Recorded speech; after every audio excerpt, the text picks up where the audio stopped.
Chapter 2, Green Oxtown. Translator, Editor, Henyi. Lee's home was said to be a small city, but it was actually just a large town called Green Ox Town. Only those who lived in the mountainous region and the natives with no knowledge of the outside world called the town Green Ox City. The only reason why Hanli knew about this was because he had been informed by his uncle Zhang, who had been working as a gatekeeper for more than 10 years. Green Ox Town wasn't very large. It only had one main road, known as Green Ox Street, which spanned from the eastern to the western borders of the town. There was also only one tavern in town, located on its western border.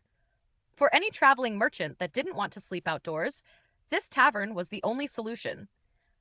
There was only one road for carriages in the western part of Green Ox Town. It ran from the gates of the town and the Green Ox Tavern all the way to the Spring Fragrance Restaurant, the only other place anyone would visit besides the tavern. Spring Fragrance Restaurant wasn't big by any means, and was actually quite old-fashioned. However, this establishment had a certain charm that was appealing to many travelers. Every day at noon, there would always be a crowd of people, making the place constantly swamped. A bearded man with a round face emerged from a carriage along with a dark-skinned, rotund little boy who looked to be around 10 years old. They both walked into the restaurant with a swagger. All of the regular customers knew who this man was. He was the manager of this restaurant, Fatty Han. The boy, however, was not someone they were familiar with. Elder Han, this tanned little boy resembles you a lot. Could it be a child from a prostitute you spent the night with? Someone joked. The moment the joke was uttered, the entire restaurant roared with laughter. Peh! This is the son of my blood brother, my own nephew. Of course he'll look like me, Fatty Han said proudly instead of being angered. This duo had traveled for 3 whole days without rest before arriving at the town.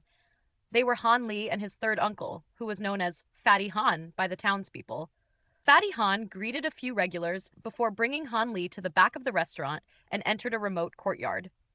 Xiao Li, you should rest here for a while. When the time comes for the inner disciple examinations, I'll call you. For now, I must leave in order to attend to a few regulars. Fatty Han pointed at a side room in the courtyard and kindly motioned for Han Li to enter it. After saying that, Han Li's third uncle turned around and hurried back inside the restaurant to tend to his customers. As he reached the door, he felt a sudden unease in his heart and reminded Han Li, "Don't run about. You might get lost in the town if you wander around, so it's best if you don't leave this courtyard." N. Hearing Han Li's honest response, he nodded in relief and walked out the door. After his third uncle left the courtyard, Han Li suddenly felt exhausted. The moment his head landed on his pillow, he fell into a deep sleep and began snoring, surprisingly without the fear of a normal kid staying alone in unfamiliar surroundings. When the night came, a servant came by with some food. Although it wasn't a lavish meal, it was still delicious. After Han Li ate the food, the servant was clearing away the remaining dishes when his third uncle leisurely walked in. "How was it? Was the meal suitable to your taste? Do you miss home?" "Yes, I miss home," Han Li replied in his childish voice. Third uncle seemed satisfied with Han Li's response. He began to talk to him about his daily life and bragged about many of his experiences. Gradually, Han Li became less shy and started to laugh and talk with his third uncle. In this manner, 2 days quickly passed. On the third day, after Han Li finished dinner, he was waiting for his uncle's stories of Jianghu when a carriage stopped in front of the restaurant door. This carriage was painted a shiny black color, and even the horse was a rarely seen golden steed. But what attracted the most attention was that on the frame of the carriage was the word mystery, written in silver characters in the middle of a red triangle, emblazing a black banner. The image on the banner also emitted an unfathomable air. Seeing this banner, every martial arts expert in the area knew that this carriage belonged to one of the 2 local overlords in the area, the 7 Mysteries sect. It seemed that an esteemed guest had arrived in Green Ox Town. The 7 Mysteries sect was previously known as the 7 Supreme sect. 200 years ago, the sect was established by an extremely famous martial master named Sovereign of the 7 Supreme. Having once swept across and dominated the Jing province and the nearby Shu province for a few decades, the sovereign of the Seven Supreme was resoundingly famous. But after he was afflicted with illness, the power of the Seven Mysteries sect took a devastating hit, and its influence dropped drastically. In the end, the Seven Mysteries sect was forced out of the main city of the Jing province by the combined efforts of its rival sects. 100 years ago, the sect was forced to relocate to an extremely remote area called the Celestial Rainbow Mountain. From then on, they rebuilt their roots in that third-rate region and became a local powerhouse. Locally, the only other power that could rival the Seven Mysteries sect was the Feral Wolf Gang.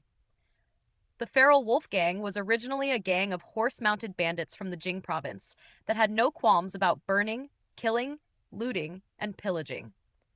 After a while, an army dispatched by the imperial court encircled and fiercely suppressed the bandits. Some of the bandits accepted the amnesty granted to them by the imperial court, while the remaining bandits reformed themselves into the Feral Wolf Gang. The Feral Wolf Gang was exceedingly cruel and bloodthirsty, retaining their former characteristics of having no qualms about committing atrocities. Thus, whenever they clashed, the Seven Mysteries sect was always at a disadvantage. Even though the Feral Wolf Gang controlled more towns than the Seven Mysteries sect, the gang didn't know how to manage the towns effectively to run businesses and generate income. In comparison, the wealth of the towns controlled by the Seven Mysteries sect vastly outstripped the towns under Feral Wolf Gang's control. Jealous of the Seven Mysteries sect's prosperity, the Feral Wolf Gang made plans to take over the sect's territory, resulting in the long-standing conflict between the two major powers. The conflict gave the current sect leader of the Seven Mysteries sect endless headaches. Because of the Feral Wolf Gang, the Seven Mysteries sect have been accepting an increasing number of disciples in recent years. After the carriage stopped, a skinny 40-year-old man jumped down. His movements were extremely nimble, indicating that he was a powerful expert. He seemed to be very familiar with Fatty Han's restaurant and walked pompously towards the room Hanli was residing in. Upon seeing the 40-year-old man, Fatty Han immediately greeted him respectfully. Protector Wang, why has an esteemed person such as yourself personally made the trip? Humph! Protector Wang coldly snorted. The roads here haven't been peaceful lately. Because of this, there's a need to strengthen the defenses. Thus, the elders ordered that I personally come. Don't speak any more rubbish. Is this the child you wanted to nominate? Yes, this is my nephew. I hope that Protector Wang will take care of him. Looking at the impatient look on Protector Wang's face, Third Uncle immediately retrieved a heavy-looking pouch and secretly passed it over to Protector Wang.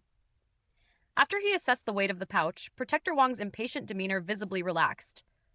Fatty Han, you truly know how to conduct yourself. On the way back, I will make sure that all of your nephew's needs are well cared for. Anyways, it is getting pretty late now. We had best hurry on our way.